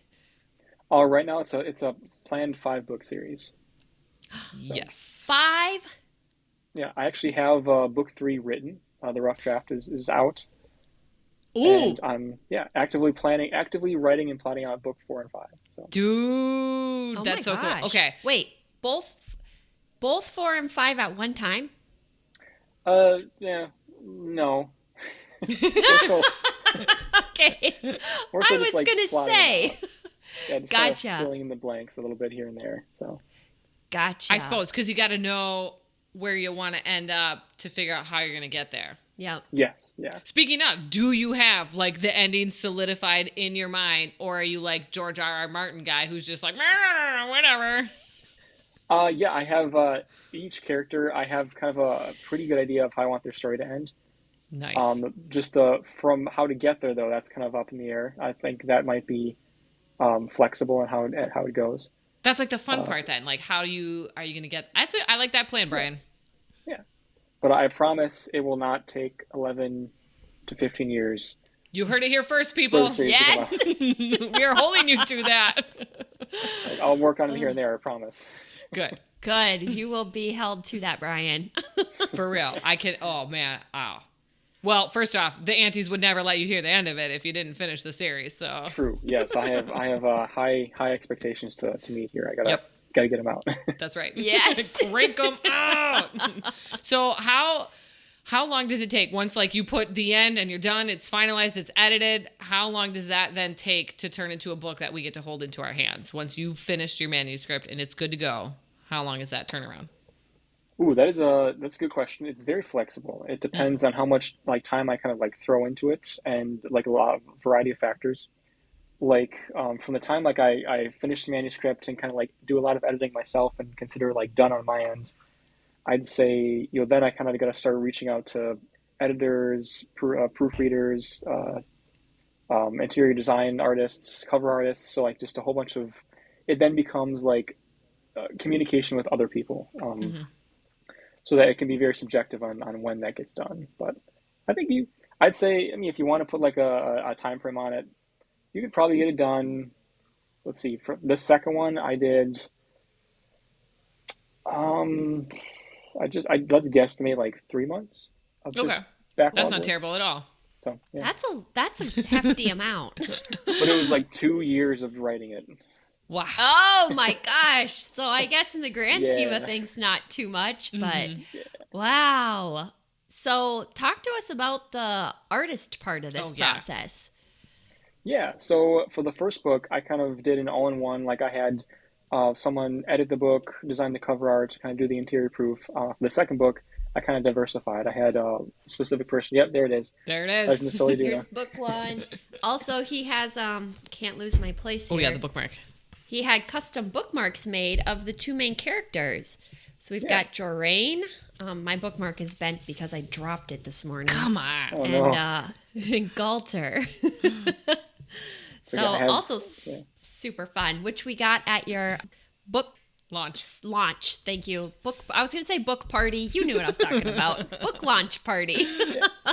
So are you doing something similar for book 2? Or talk about book 2?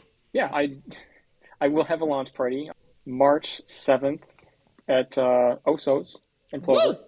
Yeah.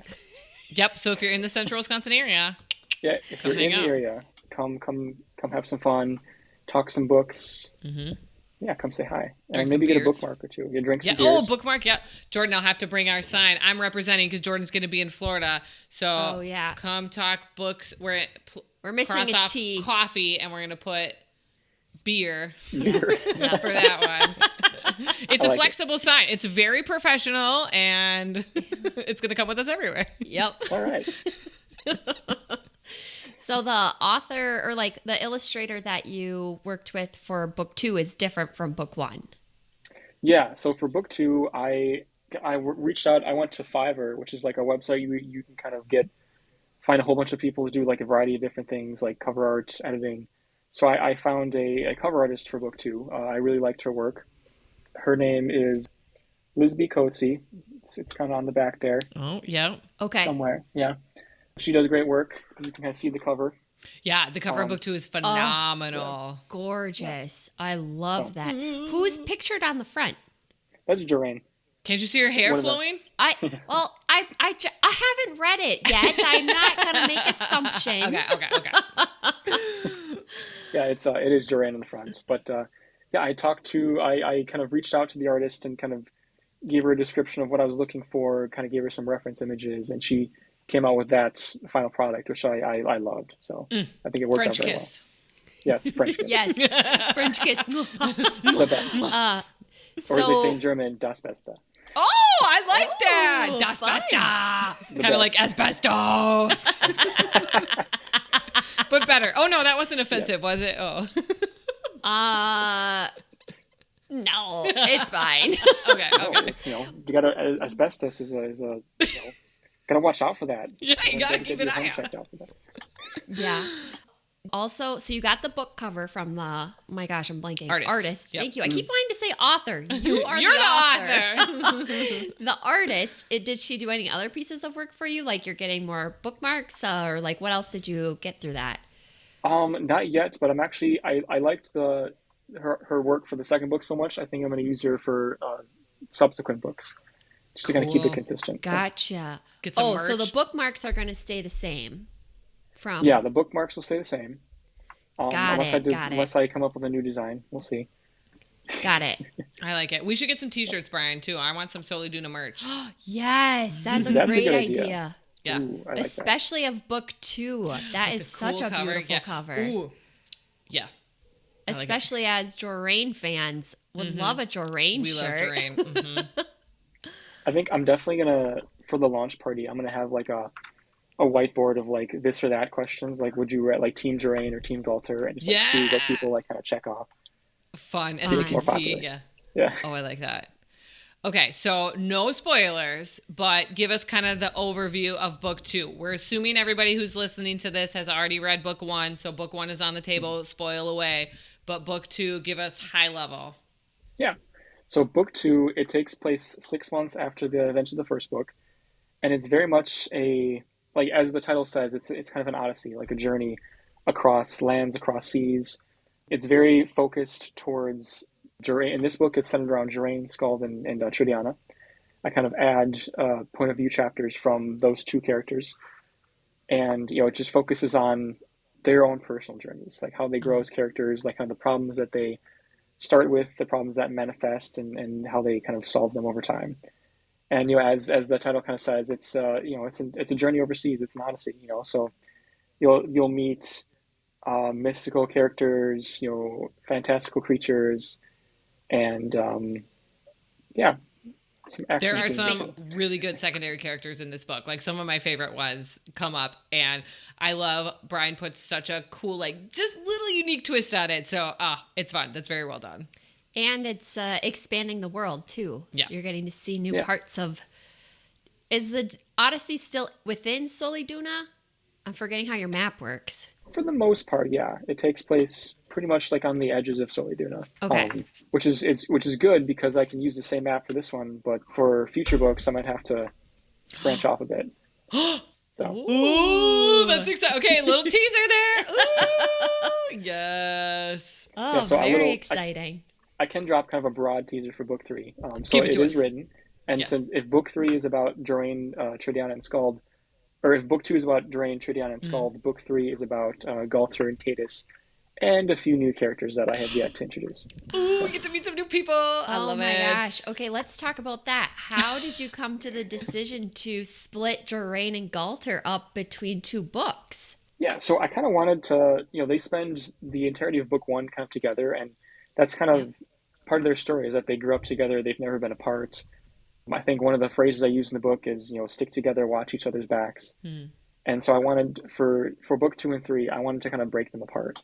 Kind of have them go on their own adventures, their own journeys that kind of like surround themselves with the things that make them who they are, and then so then they can kind of do a lot of personal growth so that if they do, or if or when they do come back together, future books, they can see how they've both changed as characters and grown. So I like that a lot because as twins, I'm sure they're so used to being up in each other's business. So this really gives them a time to just shine on their own and just like totally develop. Mm-hmm. Exactly. Yep. Oh, I love that. That is so neat, Brian. I love that take. Thanks. And like Leah said, they needed some space. They're twins. Yeah. We've all been there with our siblings. Yeah, there's one thing about like being siblings, and it's a whole other story when it's twins, because literally from the womb they've never been separated. So very interesting. Well, now I'm super excited to get our hands on book 3. Yes. Well, first I have to officially read book 2. But I still feel like I've got a good idea of what's happening. I can't imagine you changed it that drastically on me.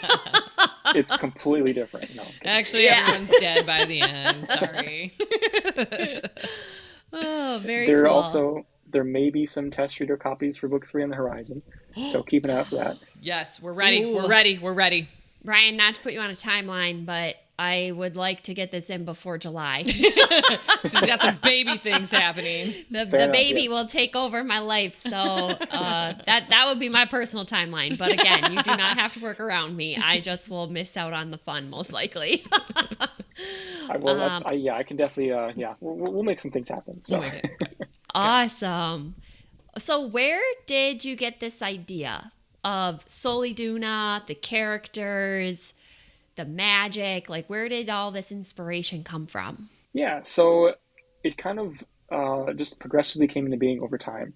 Like, I think as far back as 2017, I knew I wanted to write a book, like a long-form fantasy book, and I was starting to explore some of the initial ideas that have come to fruition in the Soli Duna series. But like the main inspiration for the 2 main characters, Jordan and Galter, this is kind of a deep cut reference. So the old program network, the CW?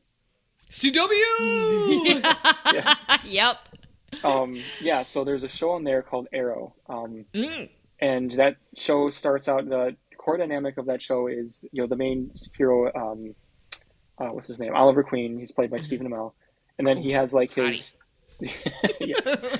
Hashtag shout out. I've actually met him in person. I actually have a picture of him. For real? Yes. Oh my gosh, were you like swooning? I'd be swooning. The only thing I remember from that was like it was like in like a big convention center. There's like a bunch of spotlights on him that could make sure the picture was well lit. His back was really sweaty. Oh, that'd be me too, I'm sure. Of course, that's the one thing I remember from that day. I had to look him up because I was having a total blank on what he looked like. Yeah. Dang. Yeah. Right? Okay. All right. So anyway, nice. the Arrow is inspired. So his main character is kind of like the action hero, and then he has like a couple of support characters that kind of help him from the sidelines. Like he has his person in the chair, and her name's Felicity. And like throughout like the first, let's say 7 or so seasons, that's kind of how that dynamic works.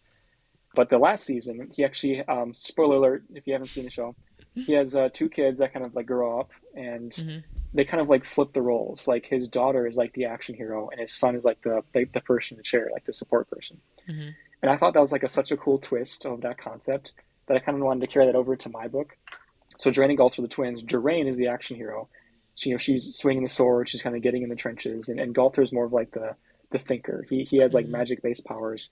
He's not really a fighter. He likes to do, research and stuff like that. So that's kind of like, I wanted to play off that dynamic and kind of use those 2 roles and put those characters in them. So I love it. Yeah, I totally see the parallels there. Can we just take a moment for the CW appreciate? Like that was like 20. When was that? 2000s? Early 2000s. Yeah. They were like prime. Like we had Smallville. What else did we have? What's the one with the two brothers that were like demon hunters? Supernatural. Supernatural. Yeah. Just like, oh man, back to back hits. And of course, Arrow, Flash, Legend of Tomorrow, Supergirl, so many spin-offs. Superman. Yeah. For real. Small. Yeah. Oh my gosh. What a time to be alive. The OG years. OG years. Take me back. They don't make shows like that anymore, you know? They're all... The shows that are geared for teens are like a little too mature nowadays, I feel like. There's a lot... Yeah. They get... I don't know. Hot take. We'll have to... We're going to dive into that in another time, Leah. You're right. It's not all about me, Jordan. Yeah. So how did you come up with the character names? Are they based off of any real life people or? I'd say largely the core cast is not really based off of anyone, but Jordan and Galter are they're both like a fusion of my personality. Tell us more about that. So Jordan she's very, outgoing, adventurous, kind of type A, kind of gets stuff done, very confident. So, and Galter is very much like, he's bookish, he's a scholar, he's very much more like quiet, soft-spoken, anxious. So like, kind of like the two opposites, or like the two extremes of like me as a person. I can be adventurous sometimes, but I also love to stand and read books. I can be a go-getter, but I can also like, just kind of like to observe and be quiet in the situation. A good way to put it is, I always say, Jordan is the character I want to be, Galter is the person I am. So. I love that. Oh, that's so cool. Yeah, Jordan, she does not hold back. I love her. Ever. Ever. She's like, the answer is yes. Yes, and to everything. We're doing this. So she's pretty fun to write. Do you have a favorite character, Brian? Is that like hard, like picking your favorite kid? I mean, it's definitely hard. I mean, this is going to be a cheating answer, but yeah, Jordan and Galter, I think, are my two favorite characters, just because they're so much fun to write. Like their character progression and like writing their journeys and how they kind of grow as characters. I'd say Jordan is more fun just to write dialogue with, because she's so like gives as good as she gets. Like she always she's has just a sharp. comeback. Yeah. I will say though, a shout out character is Tridiana. Oh, love her. Yeah, Trit. She's so cute. She kind of brings like any like hard scene I have to write, or like death scene. She kind of like brings a lot of levity and goodwill to the situation. So. Oh, totally. And oh my gosh, you've captured her so well. Like just her mannerisms and her speech patterns. Like I can see this kid happening. Like this is so real and legit. Yes. Okay, we have a listener question, and by listener, I mean Laura. She wants to know, give us some author insight here. How does one get a book that you've published, right? Self-published.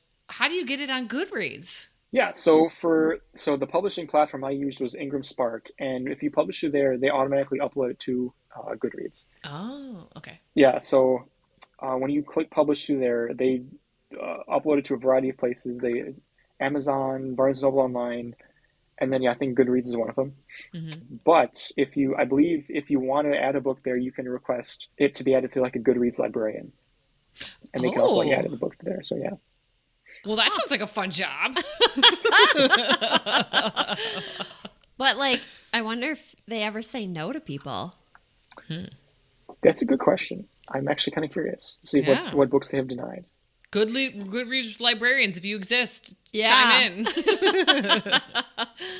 Oh, cool. So, Brian, describe to us your writing process. Are you a goal of number of words per day? Are you a number of hours per day? Are you a fly by the seat of your pants? What's your style? I'd say it's not number of words per day. I'd say it's more of like chapters. Okay. When I wrote the first two books, I kind of spaced it out. I was like, all right, I told myself I want to do 2 chapters a week. And I'm very much like I prepare a lot beforehand for my writing. So when I'm initially describing a story, I do like what is called like a word vomit outline. So basically, like if I was sitting with someone at a bar, just kind of telling them about it.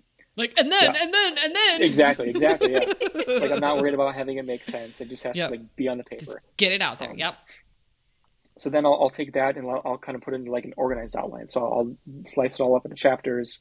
I'll put like important events, like things that happen in each chapter that I kind of want to keep myself grounded with. And then from there, I'll write like the actual manuscript. So that's crazy. So now, are you a like physical notebook person? You doing this like Microsoft Word, Google Doc? Like, what's your go-to program? Oh, Microsoft Word, definitely. I could not write this on a piece of paper. I would go crazy. No, can you believe this? In high school, I used to write my first draft of my essays by hand on loose leaf paper, and then I'd go back and type it. How time consuming! Oh my gosh! Oh my goodness! I know, Leah. It really do be like that sometimes. It really do be like that.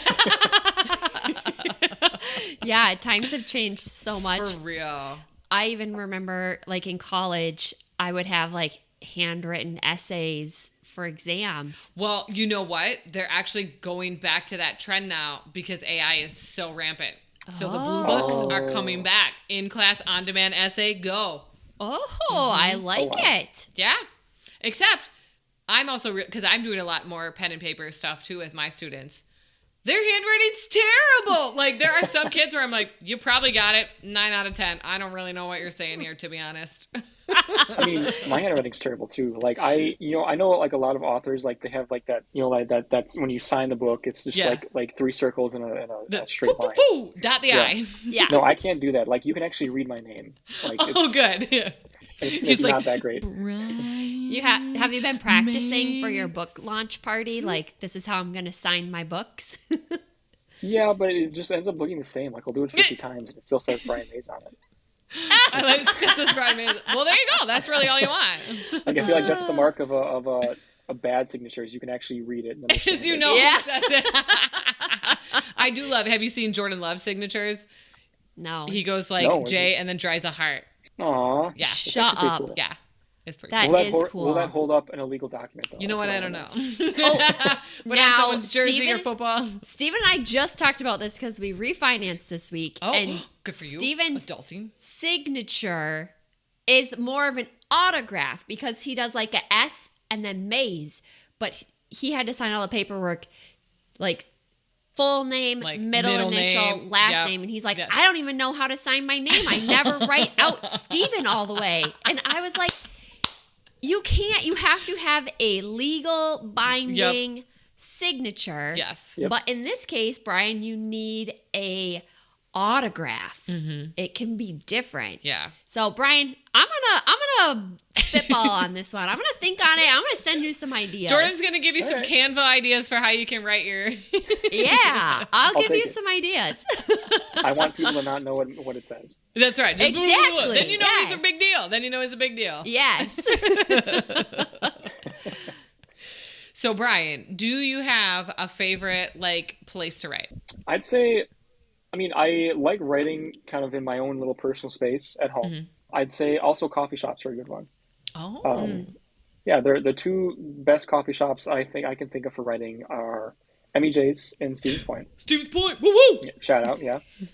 I've done some good writing there, and then there's a place called Bandit Tacos in Madison. Okay, that's like the best coffee shop where you can do some writing and then also you get some tacos. Okay, wait, time out. Coffee shop with tacos. Yes. Tell me more. That is my hot take. My brain feels broken. Coffee and tacos. Download on us here. What's going? Yeah.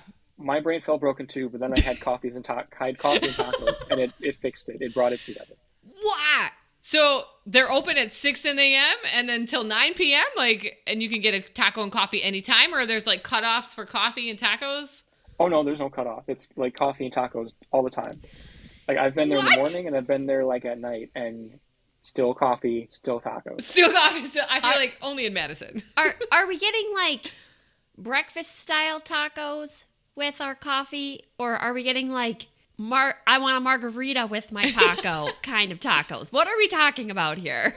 No, these are sophisticated tacos. They're not like a beefy 5-layer burrito. They're like very small, like very like artistically designed. Yeah. Okay. The street taco craze. Sure, sure. Wow. And then you can get you just get like a little coffee with it, like in your mug, and it's good. What? We might have to field trip down here, Jordan. I don't know if I'm seeing like coffee smells and taco smells. I feel like. No, I don't see it. Okay, well, I just Brian, don't see it, Brian. Give us like your traditional order. What coffee you get and what taco you get. Let's see if we can. I basically get like a kind of a cappuccino, usually like hazelnut or like brown sugar. Oh. And then for tacos, I'll get. Last time I went there, I got like steak tacos. Oh, got like three mini steak tacos. So now I feel like you're getting almost more of like a desserty coffee. So I'm wondering if that is pairing with the like a little sweet, little savory. Yeah, sweet and savory, sweet and salty. I think it paired great. Maybe. Well, obviously you keep going back. Maybe. I mean, but like I think the real question is, are we putting applesauce on any of this? Yes, you could. Yeah.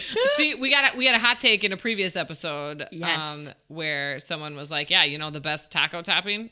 Applesauce. Yep, applesauce on a taco. So, I mean, coffee as a side dish here. We've got a lot of taco-themed hot takes on this podcast. I don't think we can knock it until we try it, if I'm being honest here. I think we got to make a field trip. Podcast on the road. Okay. One, you're correct. We can't knock it till we try it. Yeah. 2, work field trips sounds so much fun. Excellent. I'm down. Yes. Brian, you can show us all the cool bookshops down there, too? Yeah, you have to take us. Absolutely. Like, this is a non-negotiable. We're doing it. You have to be the one to take us to this place. I'm already there. I'm on my way. I'm already there. I actually might have to have you like just order for us. Yeah, we'll be like, help us. Oh, I love it. What's your writing situation at home? What's your setup like there? Do you have a desk? Do you like to sit on a couch? What are you doing? I usually just sit at my desk. It's a sit-stand desk, so I can write standing up. Oh. Although I almost never do. But I could. I could if I want to. That's the important part, is I could if I want to. Yeah. It's there. That option is there. Yeah, I usually just write there. I do my best writing in the early mornings and then late at night. That's kind of what I do, like to do my, when I'm most focused. So you're an early bird and a night owl. Yeah. I don't think that's how it works, Brian. You're supposed to pick one of the two. Yeah, I could do both. I do what I want. Because you're like, are you like an afternoon napper? Like, is there a nap happening in this so you get that second wind at night? I'm not catching the at night energy thing. Not usually. I'm usually I'm pretty energetic right before I go to bed. Although I have a bad habit of like making myself like hot chocolate or like eating something sweet, so I get like a sugar rush. Oh, yep. At night, you got you got to have a taco and stuff it down. Just get all that sugar settled down. No, that makes more sense. I was like, there's gotta be some kind of fuel here to get you through a nighttime writing session with energy. That tracks. You really got to have like your writing taco is an essential tool. You're right. Excuse me while Oh, I love it. What would you say the hardest part of writing and or publishing is? Ooh, that's a good question. I'd say the hardest part of writing is, one of them is, have you heard the phrase "kill your darlings"? Yes. No. I'm the odd one out here. I'm the math lover. Someone keep me up to date. Numbers, oh no. No, it basically means like, I'm going to apply it in the context of writing. It means like, when you think you've written a really good chapter, chances are you're probably going to have to redo a lot of it or even scrap it entirely. That's the one thing I've challenged myself on, is writing a scene that I really think is strong, but then like kind of reflecting on it on its place in the overall narrative and thinking like, does this really fit? Are there some things I'm going to have to change? I actually do have some deleted scenes for book 2 that I'm kind of sitting on. Oh, that could be fun. Yeah, so there's a few scenes with Jordan, like a few chapters that I wrote that I thought they worked really well. I had some really great descriptions and some character moments. And then like after thinking about it for a while, I'm like, this doesn't fit Jordan's character. It kind of fits like certain fantasy tropes and cliches, but it doesn't fit her as a But it's not person. her. Yeah, Yeah. so I scrapped it. I still have it, but like I pulled it out of the book. So Oh, that's gotta be hard. Wow. so yeah, Oof. that's probably one of the hardest parts of our writing is just like writing something and be like, all right, you're not perfect. You're no Stephen King. Like you just gotta take a few steps back and keep working at it. So, That, you know what? Writing is such like a personal thing too. And here you are, and you're like just putting it out there for the world. Oh, that's so hard. Wow. Yeah. But I think that says a lot to the dedication you have to your craft, though, where you're taking the time to acknowledge who Jordan, this character, is that you built, and making sure that you stick true to her throughout the journey that she's on. So that's a really cool, and I can't imagine a very easy thing to like recognize and be able to like have the restraint to say, no, this isn't who she is. Ugh, that's crazy, Brian. Props. Props. yeah, I wrote it and Jordan was like, yeah, no. Yeah, no, she's like, nix that. Brian. Yeah, Jordan said no, thank you. Next. So, why did you pick self-publishing over traditional publishing? So for a few reasons, self-publishing it's a lot more independent. With traditional publishing, you do have a lot more resources at your disposal, but you also have a lot more oversight. You know, the publishing company and the agent themselves can be like, all right, you know, we like this parts of the book, but these parts of the book, you know, we really think you need to change. Or like with the cover art, like let's say you have a really good idea in mind, they can be like, you know, we think we want to go in this direction. Yeah, So that'd be for hard. self-publishing, yeah, I kind of wanted to do all that myself for like kind of have kind of that kind of sense of control. And it's also better for like a timeline. Like self-publishing, you can kind of get things out a lot quicker, just depending on how much time you invest into it and whatnot. And it's just kind of a really cool experience. You just be able to say that you've kind of done worked on all Yeah. aspects of it. So Like, you did it. yeah. So, is that Galter's personality or Jordan's personality that's coming out when you say you need the control? That is a good question. I'd say that's Ganlian's personality. Oh, yeah, I see it. Yep. Yeah. Oh my gosh. Okay, I was not Mr. prepared wants for to rule the that. world. Wow. Okay. But that tracks. So give us now your hot take on either the writing or the publishing process. I'd say my hot take is for writing the book is the easy part. Mic drop. Mic drop. Oh, he said it. That sounds so hard, Brian. What do you mean that's the easiest? Well, it's easy to put a bunch of words on the paper, but it's hard to then figure out like, all right, now what do I do with it? You know, Oh my gosh. because then there's a lot of hoops you have to jump through after writing the manuscript. You have to edit it. You have to reach out to like, gonna have like someone like do the character art or like edit the book or create like the interior proof. You have to reach out to them and communicate with them. You have to like from a design aspect, you have to make sure it fits let's say you're using a self-publishing platform like Ingram Spark. You got to make sure it fits all like their technical specifications and all that. So it's just a lot of like small like technical things you have to kind of work through. And yeah, it's yeah. So And writing's that's the easy hard part to you is Yeah. the technical side. Oh my gosh. I vehemently disagree with your answer here. You're wrong, Brian. As someone who's never wrote a book before, I'm disagreeing with you. Hey, that's why it's a hot take. Yeah, these are hot takes for a reason. Oh, man. I think you're wrong, Brian. I think But, writing a book sounds impossible. I respect your opinion, but actually,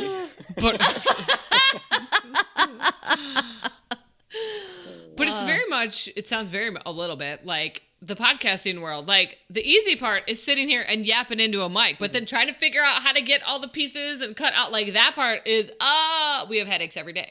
Leah, you were Exactly. correct. Thank you for resetting me on that. Oh, okay. Brian, your You're hot take, my hot take on your hot take has been Rescinded. rescinded. Thank you for saying that word because it was not coming to me. I got you. Brian, you're right. Oh, right. awesome. Well, I win. Yeah. I win. Yeah. so Brian, what advice do you have for other indie authors out there? Yeah, I would say, you just keep writing. It's something. It's like working on a muscle almost. Like it seems intimidating at first, but just keep going at it. Don't give up. Like just write consistently every day. Kind of climb that hill. There'll be moments where it's like it all seems kind of intimidating and all kind of adds up. But just keep going at it. It's you can't write a book in a day.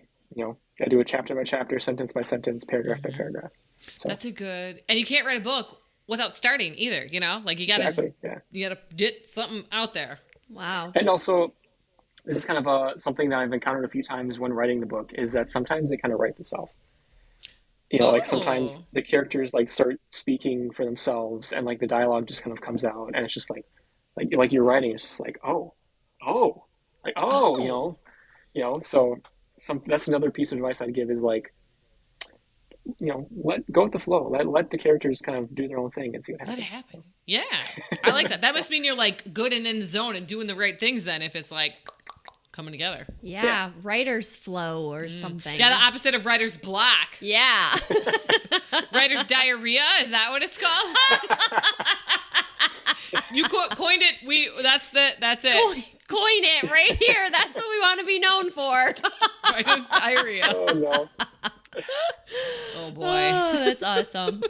Okay, Brian. So, what other things do you plan to write?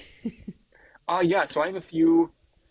I have one other project I'm working on at the moment. It's a dual writing project I'm working on with a fellow colleague in the field. Oh. It's about two characters that kind of live in opposite worlds, and they kind of come together. Like one, like there's like it's a utopia and kind of like a dystopia world. Oh. And they kind of come together, and you kind of venture across both worlds with a kind of a cast of characters, and kind of investigate the heart of a central mystery. So. Oh. Yeah. Ooh. Fine. Now, okay. Can you give us? It would like dystopian be like the genre you would say, or is it in a different genre? I'd say it kind of fits a wide range of nets. It's dystopian, kind of like the utopic paradise. Mm-hmm. It's the setting is like medieval fantasy. Oh, Yeah. I'm interested. So yeah, that's it's coming along nicely. It's coming soon to stores near you. Oh, do you have like a timeline, or we're still kind of like up in the air? It's still kind of up in the air. It's still in the early stages, but it's it's being written actively, and I'm liking what we have so far. So Holy cow, you got a lot of what is it? Irons in the fire? Is that yeah, that the I phrase? think so. Yeah, you got a lot of stuff going on, Brian. yeah. A lot of plates in the air. Plates in the air. A lot of bananas on Well, the that's tree. so I don't cool. know. How did you? How did you and your I'm going to say business partner. I don't think that's Colleague? the right word. Co-author? What was Yeah, that? Co-author? Yeah, Oh, I like that. co-author. There we Yeah. go. How did you guys decide to do this project together? And Yeah, so we just kind of like we had this idea for two characters that kind of like that enemies to lovers trope, kind of like you talked about in that podcast. Oh. big fans. Mm-hmm. Yeah, that we kind of wanted to explore with these two characters, and you just kind of develop their personalities, like their kind of their core like character traits, and how we wanted to take that, and yeah, just kind of ran with it. So. I love that. Man, that's exciting. Yeah, very cool. Awesome. Yeah. So we really have a couple books to be excited about from you in the future. Very fun. Yeah, stay tuned. Yay. Okay, Brian, what was the last book that you have read? Oh, good question. Oh boy, I don't even remember. I think. Are you too busy writing that you don't have time to read? I mean, okay, I'm gonna cheat and say the last book I read was The Odyssey of Soli Duna, because I had to read it like 5 times. Yeah, sure it that's all, got to like, be works. hard. Okay, what's your best Yeah. guess, or what's the last one you remember reading prior to that? Oh boy, I'd say it might have been like the last complete full books, but like maybe Ernest Hemingway, For Whom the Bell Tolls. Oh. Yeah. Going classic. Oh no, it was F. Scott Fitzgerald, The Great Gatsby. Oh, Gatsby. Okay, I like that one. Yep. Yeah, I read Nice that and immediately short. after Hemingway. Yeah. Yeah. And just like layers on layers on layers too, you know, like you can read it for the plot, but then you can also read it for all the symbolism. My English teacher heart likes that one. I love that. Yeah, you'll have to teach me all those things. We'll do a little someday. mini course. Yeah. Yeah. I'm also slogging through 1984 by George Orwell. Oh, okay. Ooh, it's heavy. It is heavy. And I am pausing that one right now and reading happier things. Yeah, I believe it. Brian, is there... Oh, go ahead. I was going to say, did I see in one of your recent reels that you are going to read Aragon? Well, I was like putting it out there. That's like my OG dragon lore, like gateway into fantasy as a teen. I don't think Jordan's never read it though, Hesh. No. We could cover That's a good that series. for the pod. It is good. I've met the author a few times. He's pretty cool. Was he sweaty too? No, he's got a really, like, he always has a really great sense of flair. Yeah. Like the few times I've met him, I think one time he had like what are they called? Like it's like a felt hat, like with a feather in it. It was really cool. Wow. Shout out to Christopher Paolini if he's listening to this podcast. Which he better be. That would be incredible. Let's take him in the comments. We'll take him in the comments. We won't take Sweaty Archer though. He would feel bad. Yeah. No, he's great. So, yeah. Really great series, Inheritance Cycle. I highly recommend it. That was like my childhood like comfort books that I've read a bajillion times. So. And like waiting for the next book to come out too, like just that. Oh, like when you'd see the cover, like whoa. Oh, and is it the end of book one or towards the middle of book one when there's a big like reveal and you're like, oh yeah, like it's cool. Exactly. So Brian, is there anything else you want to tell our listeners? Well, keep reading. You know, I think that's as an author, I think I can speak for the author community in that, you know, one of the most rewarding things about this entire process is, you know, just hearing about people reading these stories and these books. You know, I think that makes it all worth it for me. It's like knowing that what we are writing is being read by, you know, someone. Yeah.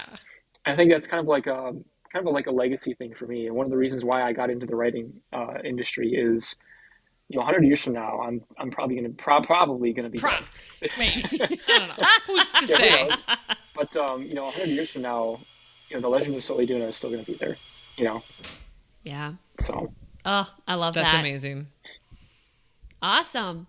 Well, where can people contact you or find more about your books? Yeah, so you can, if you want to buy the book, it's on Amazon. It's on Barnes & Noble online.